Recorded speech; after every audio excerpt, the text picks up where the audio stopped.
everyone, Kate here for a video in honor of Cloak and Dagger Christmas about the misconceptions about the mystery genre. So, in my time talking to just other readers and being on the online book community, being a part of Bookstagram, and also on BookTube, I hear many passing comments, mostly from people who don't really read many mysteries. And I kind of want to address some of the conceptions about the mystery genre for people who might not, people have only kind of dipped their toes into it. So I have a few things I want to talk about here. And the first is that they aren't literary, that mysteries aren't literary. I hear this a lot, like, well, I want to read mysteries, but I don't think the writing is that good. And in any area of literature and any genre, sure, there are going to be mysteries where the writing isn't that good. I will not deny that. There's going to be ones that just aren't as good. But just because there are some that don't have good writing does not at all mean that there are no mysteries that are well written. And I think those of us mystery lovers can get kind of frustrated then that people just simply write off the whole genre because maybe they tried one on a whim and they didn't like it as much. So I definitely recommend P.D. James. I recommend Louise Penny, Elizabeth George, Colin Dexter. I have not read, but I hear so many good things about Donna Leone. And I think, James Runcie, also the Grantchester Mysteries. And I think if you look, you're going to find ones that are good. And so you can't just say they aren't well written, covering all mysteries, because it's just not true. The next one on the list, the next misconception, is that there aren't subgenres in mysteries. Let me tell you, there are so many different kinds of mysteries. So I've written a little list of all the different kinds, and it's so hard to be thorough because there are so many different subgenres. So this is not at all a complete list. These are just some of them. But the first I would say is historical mysteries. So Her Royal Spinous series, the Flavia de Luce, the Maisie Dobbs series, Amelia Peabody, let's see what else, the Matthew Shardlake mysteries that are set in Tudor England. And there are just there are just so many, and wonderful historical mysteries.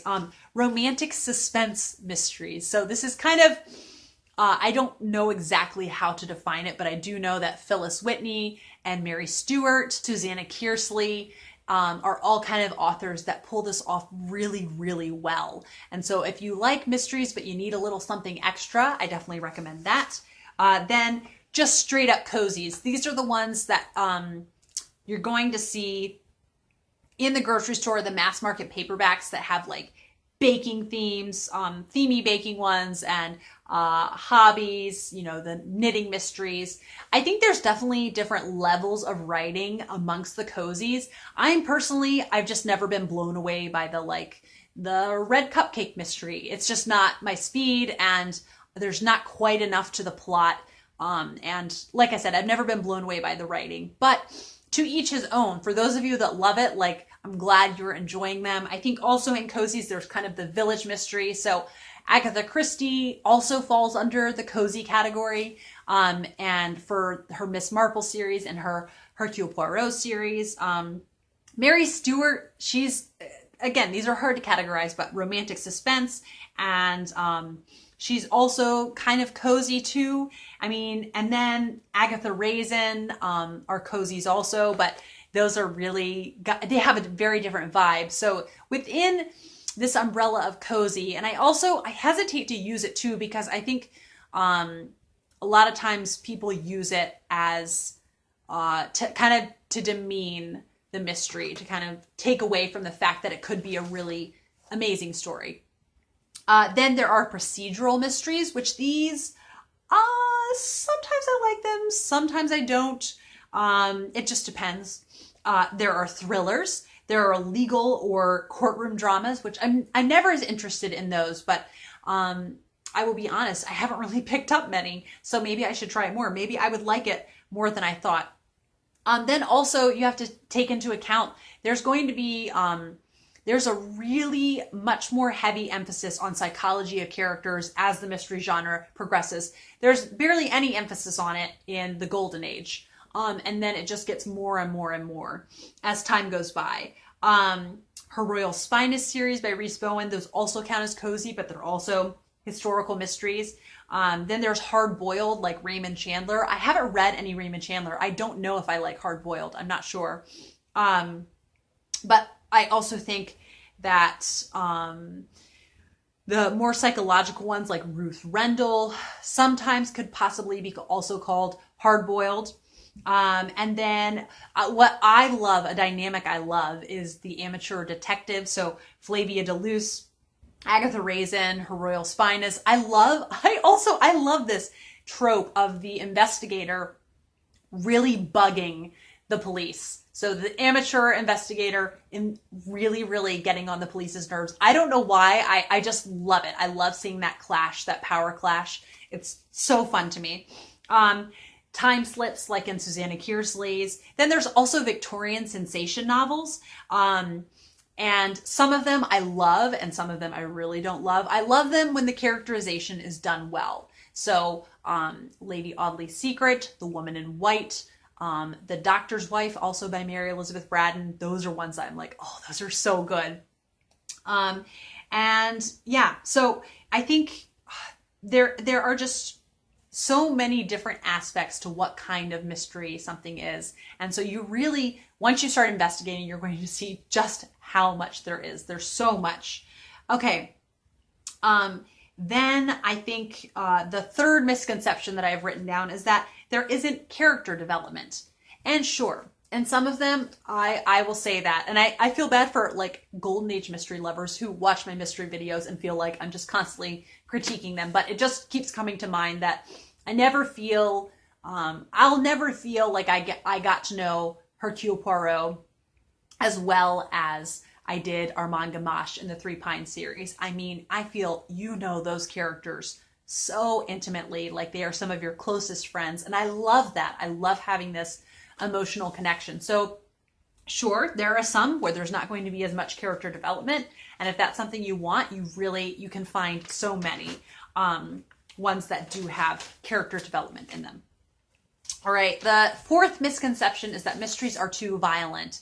Again, there are some that are too violent, but there are so many where the point of a mystery is not the fact that you're going to be in on this violent death and like, ooh, how did they die?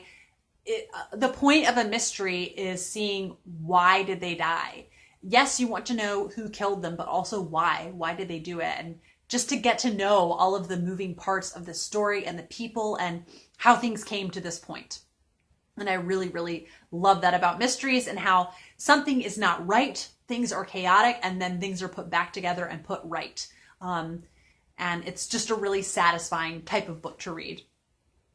Then 5, all mysteries are alike. No, I don't really know kind of how to elaborate on this because no, it's just not true. And yeah, so when people say, you know, I just don't think the writing is very good in mysteries. That's so, there's like such a huge world out there. And how could you know? I mean, how many mysteries have you tried? And they really aren't. There's so many because, and how I know this is because there are certain mystery series that I love that other people are like, oh, I could not stand that series. And then certain mystery series that other people love that I'm like, oh, that was not for me at all. So they're definitely not all alike. Then the only reason to read mysteries is to find out who did it. And I hear people bothered when they find out, some people will say like, well, I really didn't enjoy it because I figured out who the killer was right at the beginning of the book. And for me, part of the reading experience of a mystery, yes, I am intrigued to find out who did it. I want to know who the perpetrator is, but there's so much more that I love to experience in the mystery. I love to know about where the people are traveling, where they're staying, what they're eating, who they're talking to, getting to know the little nuances about their personality, getting into their past, finding out why are they investigating it this way? Do they have a bias in this case? There's so much more to know in a mystery series than who done it. And so I am a little confused when people say, well, I knew who did it at the beginning, so that's what bothered me. I feel like you're kind of missing out on certain beautiful aspects of mysteries, if that's all that you're relying on. And there's just so much more to a mystery that makes it wonderful than just finding out who did it.